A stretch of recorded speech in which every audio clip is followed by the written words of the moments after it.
नमस्कार, न्यूज़ 18 के digital platform पर आपका बहुत स्वागत है। मैं हूं आपके साथ अंशिका पाठक। हरियाणा के भिवानी जिले में 19 साल की महिला टीचर मनीषा की हत्या के मामले में हरियाणा में बवाल मचा हुआ है। सवाल ये बरकरार है कि हत्या है या आत्महत्या है, क्या है दोनों में से?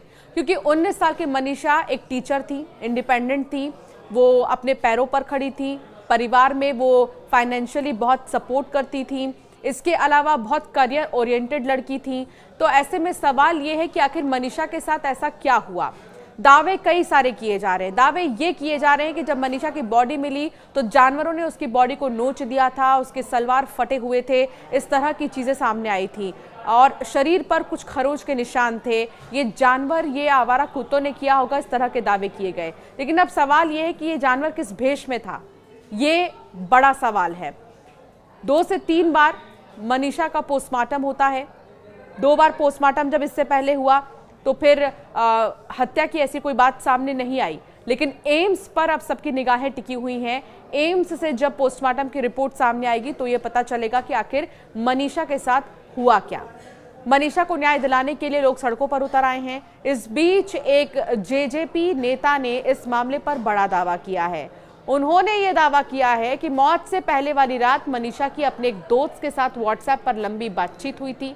ये चैट रात करीब 8 से 10 बजे शुरू होती है और फिर रात के 2 बजे तक चलती है। चैटिंग में उसी तरह के रोमन शब्दों का प्रयोग किया गया है जो सुसाइड नोट लिखे हुए हैं।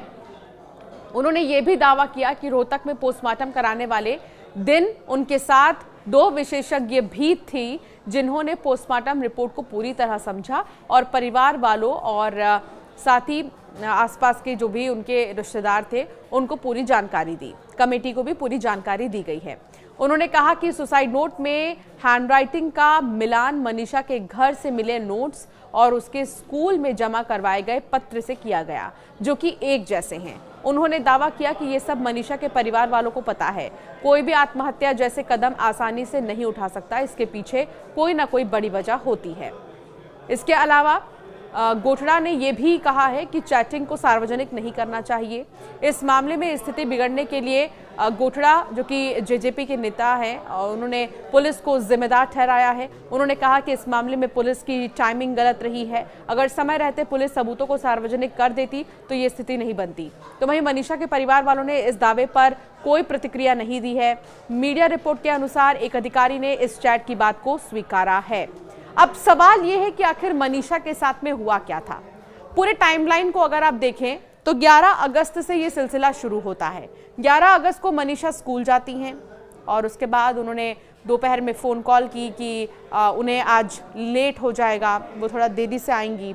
इससे पहले बीती रात को जानकारी ये मिल रही है कि उन्होंने चैटिंग किया था फ़ोन पर किसी अपने दोस्त से उन्होंने चैटिंग की थी। लेकिन अभी इसको लेकर कुछ भी नहीं कहा जा सकता कि क्या रोल है उस चैटिंग का या फिर उस सुसाइड नोट का क्या रोल है। उसमें जो लिखा गया है वो मनीषा ने ही लिखा है या नहीं लिखा है, अब ये सब तो जांच के बाद ही पता चलेगा। सीबीआई जांच की मांग लगातार हो रही थी, जिसको लेकर विरोध प्रदर्शन किया जा रहा था। तो सीबीआई जांच की मांग को एक्सेप्ट कर ली गई और इस पूरे मामले की जांच अब सीबीआई ही करेगी।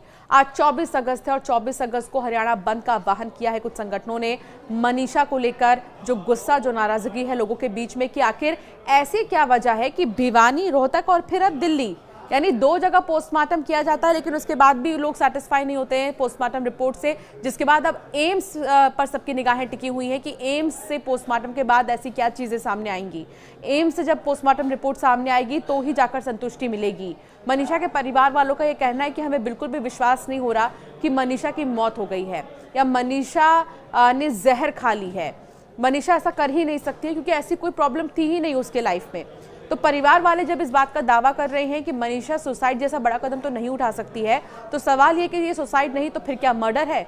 अब अगर मर्डर भी है तो मनीषा की दुश्मनी किससे होगी? सोचिए, वो स्कूल में एक टीचर थी, वो पढ़ाती थी बच्चों को और एडमिशन्स और तमाम ऐसी चीज़ें। स्कूल्स के जितने भी स्टाफ है उनका कहना है कि वो बहुत सिंसियर थी मनीषा, पढ़ाई में भी, और जैसा वो पढ़ाती भी थी काफ़ी सिंसियर उनका नेचर रहा है। लेकिन सवाल यह है कि 19 साल की मनीषा के साथ में ऐसा क्या हुआ जिसकी गुत्थी अब तक नहीं सुलझ पा रही है। 11 अगस्त से ये सिलसिला शुरू होता है लेकिन आज 24 अगस्त है। आज 24 अगस्त तक ये नहीं पता चल पाया कि आखिर मनीषा के साथ हुआ तो हुआ क्या है। और सवाल यही बरकरार है मनीषा के परिवार वालों का यह कहना है कि राजनीति ना हो इस मामले में। मनीषा के पिता स्पेशली कह रहे हैं कि इस पूरे मामले को राजनीति का रूप बिल्कुल भी ना दें, राजनीति से इस पूरे मामले को दूर रखें, ये उनकी बेटी की बात है। इसके अलावा कई ऐसे नोट्स, सुसाइड नोट्स का जिक्र हो रहा है जिसकी जांच की जा रही है। अभी हाल ही में बीते दिन की अगर बात करें तो मनीषा के भाई ने गढ़गंगा पहुंचकर उनकी अस्थियां विसर्जित की थी, गंगा में प्रवाहित की थी, और साथ ही अब 25 अगस्त को यानी कि कल, आने वाले कल, उनके लिए श्रद्धांजलि के लिए सभा आयोजित की जाएगी, शोक सभा का आयोजन किया जाएगा जहां सब पहुंचेंगे और उन्हें श्रद्धांजलि देंगे। तो 19 साल की मनीषा के साथ क्या हुआ, भिवानी का जो ये पूरा मामला है, इसमें एक सवाल अभी बरकरार है, वो ये कि ये हत्या है या आत्महत्या है। सीबीआई इस पूरे मामले की जांच कर तो रही है, लेकिन अब एम्स से जब रिपोर्ट सामने आएगी तो और भी बातों का खुलासा हो सकता है। आपका क्या मानना है, हमें जरूर कमेंट कर बताएं।